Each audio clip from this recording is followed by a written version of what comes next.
In this video, we're going to take a look at how to split text in Google Sheets. So I'm going to copy this column here, then I'm going to paste it, and then all we need to do is click on this icon, paste formatting, click on split text into columns, and then all we want to do now is, because these are semicolons, select semicolons, and the text is now split into its new columns. We can also do the same for a column that has commas.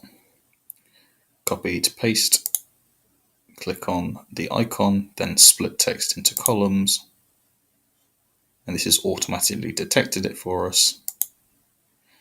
Same again with spaces only. I'm going to copy it, paste it, and then click on split text to columns.